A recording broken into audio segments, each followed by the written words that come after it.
The charcoal briquette was invented in 1897, but interest in it was slow burning, so to speak, until the 1920s.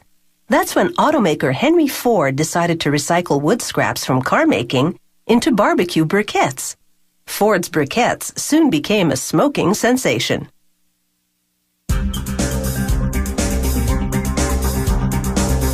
Barbecuing with charcoal has become immensely popular since Ford's time, and every year, several million tons of wood scraps are converted into high-quality charcoal briquettes. Today, charcoal briquette production starts with sawdust and wood chips from lumber mills. A truck unloads it all into a pit. Bulldozers blend the material, called fuel, to obtain a consistent and uniform end product.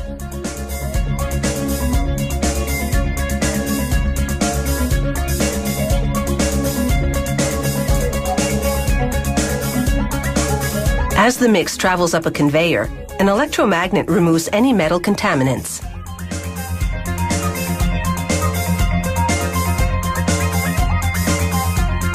The mix falls onto a vibratory screener which sifts out the larger pieces of wood.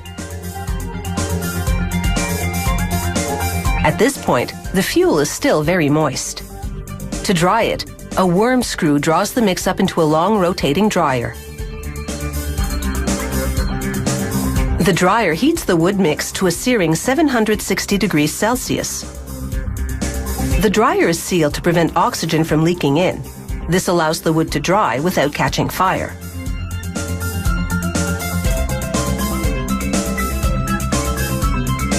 After 4 minutes in the dryer, the moisture has been cooked out of the mix.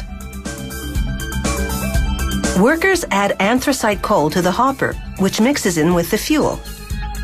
Anthracite coal is coal that burns at a high temperature.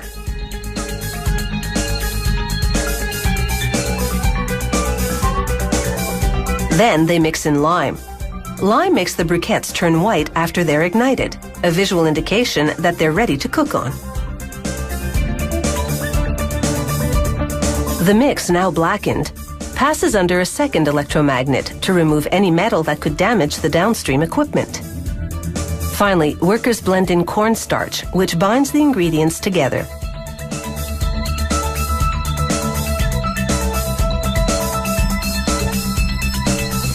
A worm screw supplies the mixture to a press roll. A constant spray of water keeps the mixture from sticking to it.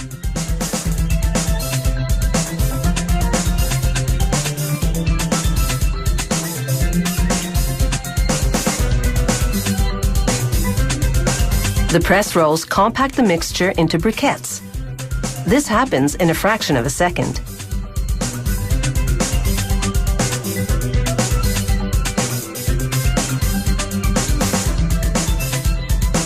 The briquettes contain 35% moisture and are very soft.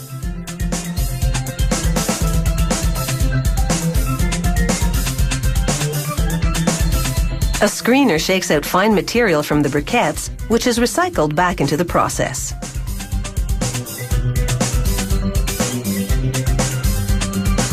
A sweep belt transports and distributes the briquettes in a 250-foot drying tunnel. They're heated to 140 degrees Celsius for 2.5 hours. This will reduce their moisture level from 35 to just 5%. The lower the moisture level, the better it burns. A conveyor transports the briquettes to automated scales that weigh them for packaging. Every portion is the same, plus or minus 1 briquette. They release the briquettes, and robots below move the bags into position to capture them.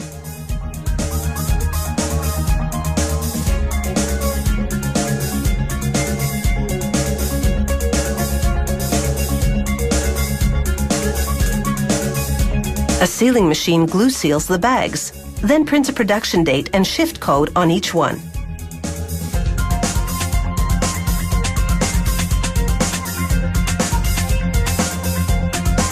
You have to admit, there's a whole lot of barbecue tradition that goes into grilling with charcoal briquettes. And who can resist the smoky flavor of charcoal grilled food?